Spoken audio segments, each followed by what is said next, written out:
We welcome everyone to tonight's program. We understand that tonight maybe people are a little bit more tired than nights past, only because we had an all-nighter last night. So I'll try my best to just keep it short and sweet. We also welcome our esteemed guests who are visiting our congregation. You've blessed us. You've given blessing to our gathering, and we hope that you've enjoyed your time with us, and hopefully you can leave with good memories. And we have definitely enjoyed your presence here. Like nights past, we were discussing the 31st letter in Nahj al-Balagha, where Imam Amir al-Mu'mineen, the first Imam, was addressing his son Imam al-Hassan in a will that he wrote for him, and as we said, it was an extension that was written for the entirety of the Muslim community. So essentially what we're hearing right now is the advice that an individual that has great insight, great religious insight, is advising the followers of the true divine message. And we hope to hear what is being said and reflect on what it means to us. So we got to this point now that he makes this statement. وَدَعَ الْقَوْلُ فِي مَا لَا تَعْرِفْ وَالْخِطَابَ فِي مَا لَا تُكَلَّفْ. He says, speak not of what you are ignorant of, and what doesn't concern you. وَأَمْسِكْ عَنْ طَرِيقٍ إِذَا خِفْتَ ضَلَالَهُ فَإِنَّ الْكَفَّ عَنْ حِيرَةِ الضَّلَالَ خَيْرٌ مِنْ رُكُوبِ الْأَهْوَالِ. It says, keep off a track and a path which you fear will go astray. For refraining out of fear of going astray is better than embarking on dangers. So a few points have been made in this statement. Number one, which is extremely important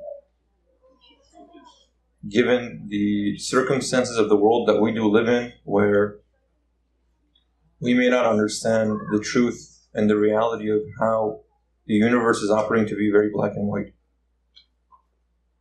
But at the same time, because we live in an information age, we are exposed to so much information, so much news, so much data, so many findings. Either we naturally develop this tendency, or we are encouraged to develop this tendency of thinking that we know everything about everything. And hence, because we feel like we are exposed to everything that's happening everywhere, as a result of that, we begin to develop the ability and maybe sometimes the arrogance of having opinions about everything. A person really has to have self-control and self-restraint. For someone to ask them something that they may know something about or may have heard something about them, but they don't know the answer to the question. They don't fully understand the topic that is being introduced. A free man, a person who has understood their capacities, her capacities, has this statement always next to them and in their right pocket or front pocket. If you're right-handed, your right pocket. If you're left-handed, your left pocket. And that statement is, I don't know. I can't say. I don't have an opinion. It's very hard for a person to do that. Why? Because the moment that you say, I don't know, there's almost a judgment, a stigma, that something is happening, other people seem to know about it, but you don't know. And hence, for you not to feel embarrassed, you force yourself to have an opinion on something you don't understand. This not only relates to religious ideas and religious principles, where we live in a world where people not having spent the time to understand the most basic of religious teachings and religious tenets, express a level of expertise when it comes to not only answering religious questions, but also finding reason to criticize. We go to school, we go to educate ourselves for what reason? Because we've acknowledged the idea that there are some things that we don't know yet. And hence we go and sit at the feet of those who know at least better than we do to learn from them. And that itself is a humbling experience. But when it comes to issues that now relate to our personal lives, some of them relate to professional points. Okay, I want to become an engineer. I know nothing of engineering. So I go to an engineering school, and my professor teaches me what I need to know of engineering. I study the math, I study the science, I study the physics, I study the engineering. And after a while I practice and I become an engineer myself and I can teach other people. That relates to my professional capacity. what I learned to contribute to society. But what happens when we ask these same questions relating to our own personal growth and our own personal moral development? This is a question now that today in the modern world, out of the arrogance of the advancement of knowledge and science in certain fields, we've extended that to areas that we know little to nothing about. With the introduction of the Enlightenment and the Renaissance, much of what was the standard in the world, in Europe, in Western Europe, went through a revolution, and perhaps in many ways a positive one. But without understanding the extent of what was changed, and now what we have the ability to understand, we begin to extend that to absolute levels. Science deals with the empirical. What does the empirical mean? It means something you can put under some tool that you can study it, you can test it, and then you can take the results, compare them, and come to some conclusion. The empirical means something that can be understood and tested through the physical senses. When we talk about the creation of man, when we're talking about human anthropology, when we're talking about human psychology, the human, all aspects of it is not something you put under a microscope and you say, this is what the human is. Even when discussing social sciences, what we do know of man and human nature is we ask each other, how do you feel? What do you think? We collect these, we make them nice, and we publish them as being the psychology of the human. But what really do we know when we speak about the innermost desire of man and woman, the soul of man, of woman, the spirit of man and woman? If we are true to what we do know and what we don't know, we should be quick to say that what we don't know is far superior than the little that we do know. And we need to ensure that in our practice, in our behavior, this fact is also reflective.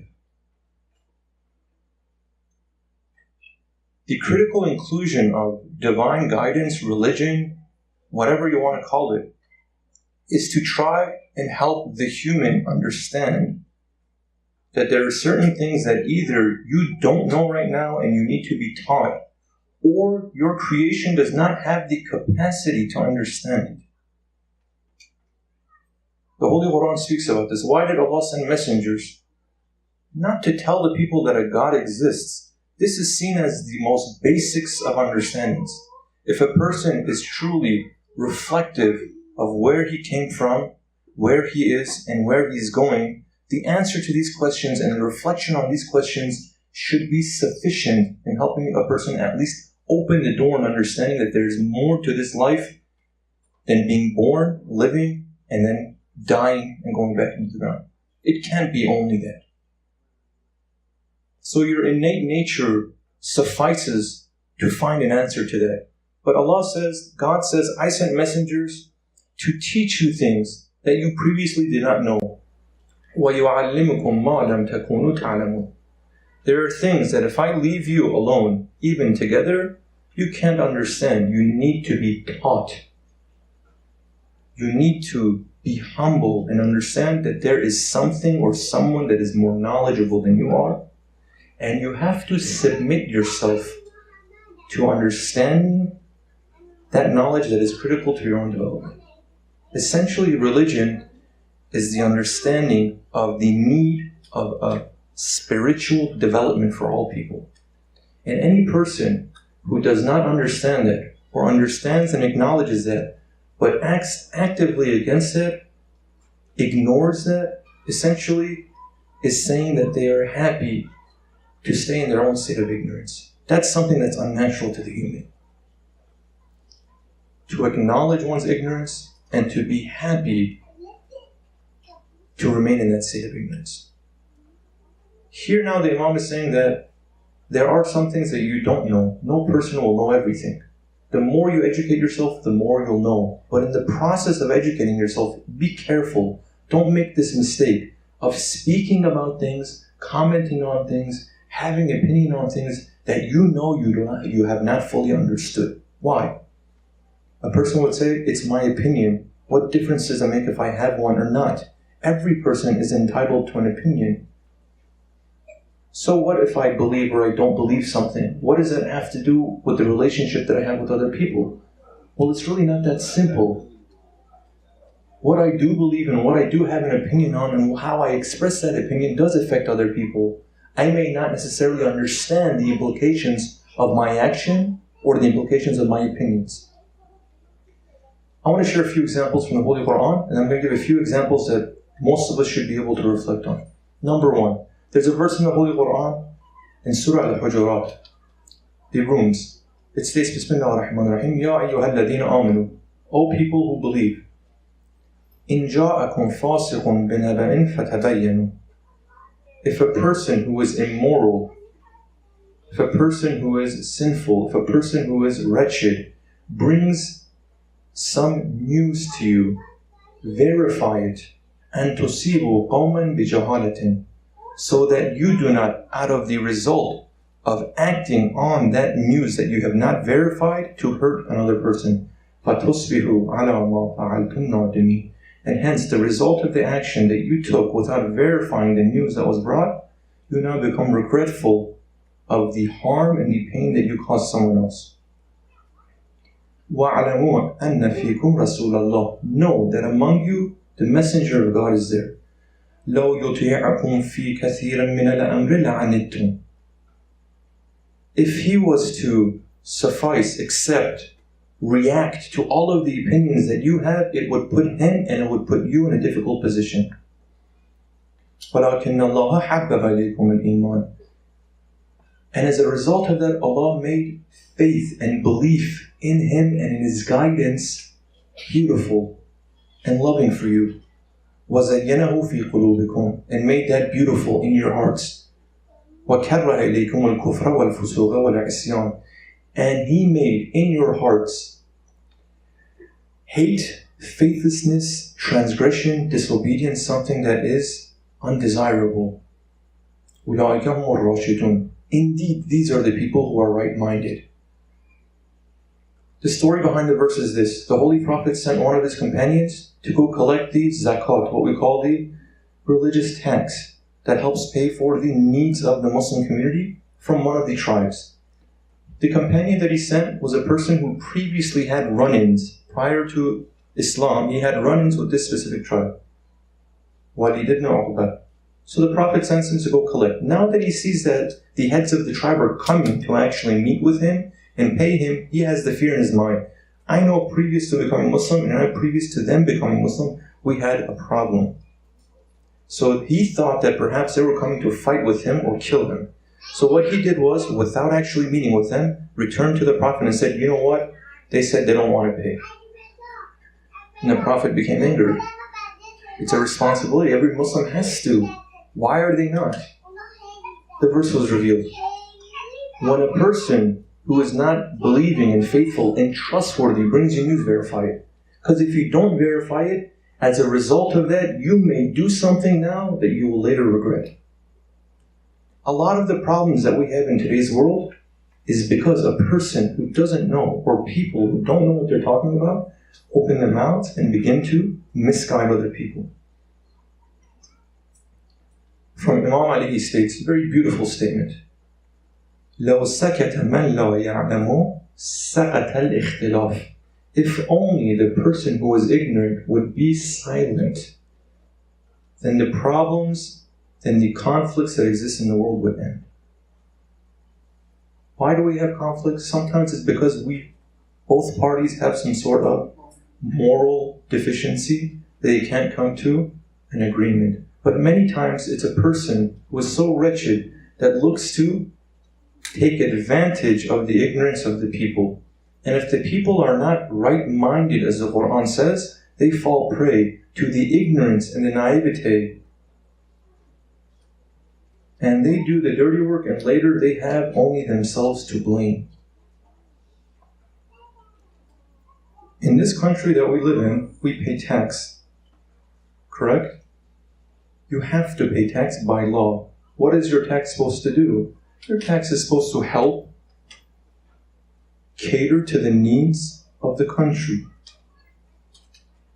Where are all tax dollars actually being used? Of all the places that it's being used, it's also being used to do things that don't relate to the country directly. Rather, they relate to foreign affairs. Right? We have been at war with how many countries for how long now? How long have we been at war with Afghanistan? How long have we been at war with Iraq? How long will we be at war in Syria? Our tax dollars are fueling these things. They're funding these things. Why do we allow our money to be spent to address some problem there?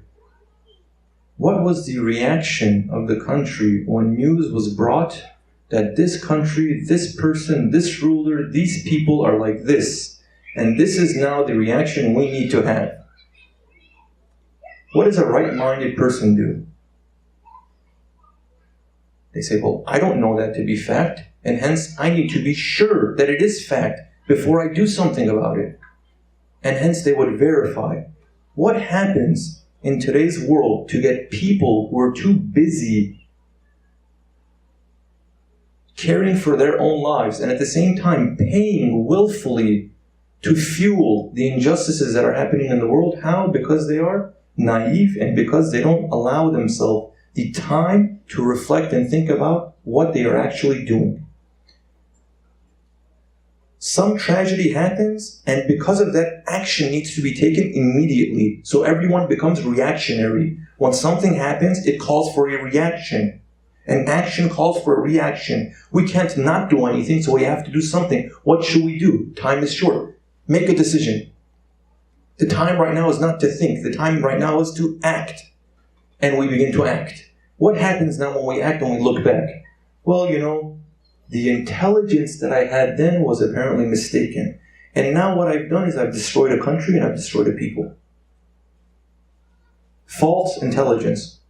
Someone came. Were they trustworthy?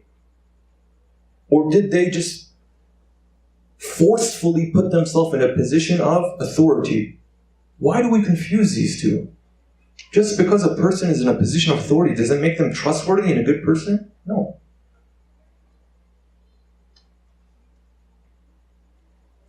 The Imam is saying that something you don't know, stay quiet. If you don't know it, stay quiet and research to make sure that you know what you're doing. Then when you know, then comment on it. From Saadi, a very famous Iranian poet. He has a lot of very interesting, one of the two very, very famous Iranian poets, one of them is Saadi in his Golistan, in his Rose Garden. He has a few lines of poetry that speak very beautifully to this idea of a person exercising silence, exercising restraint before they say or do anything. He says, to sit in a corner like one with a cut tongue, deaf and dumb, is better than a man who has no command over his tongue. It is superior for a person to first restrain him or herself, to think after they've thought and come to a rational conclusion, then they act or say something. Imam says this, إِذَا قَدَّمْتَ الْفِكْرَ فِي أَفْعَالِكَ حَسُنَتْ عَوَاقِبُكَ وَفِعَالُكَ. If you only were to think before you acted, the result of your action would be a lot more desirable.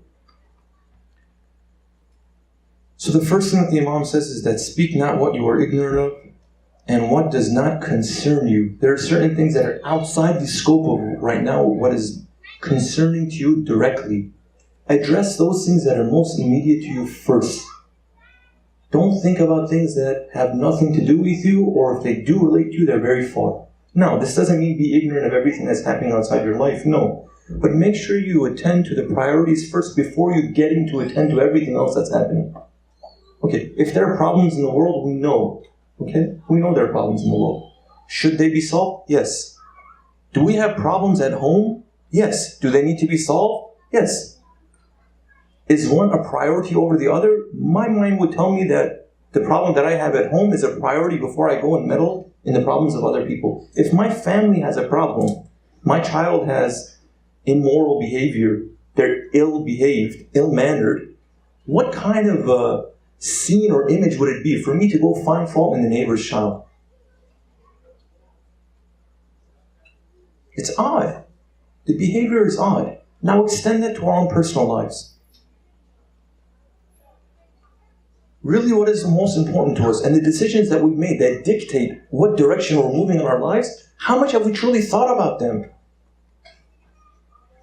Is it enough just to say, well, nobody knows, every generation there are new answers?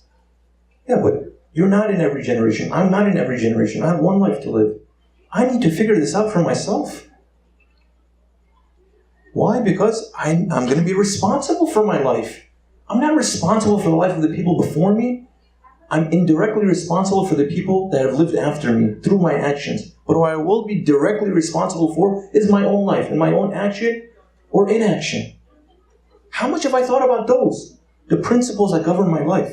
Very little. I spend time thinking about other things. Where to go to school, where to get a job, who to hang out with, where to eat, where to drink, where to sleep, what to buy, what not to buy, where to go on vacation. All these things meticulously I spend time. But what about when it comes to what is going to happen after it's all said and done?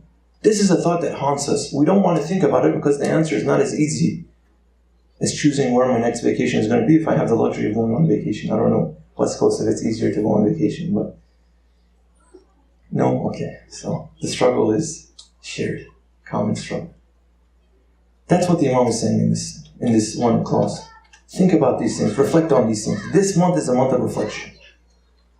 Don't allow these times to pass without allowing yourself the opportunity to reflect inwardly.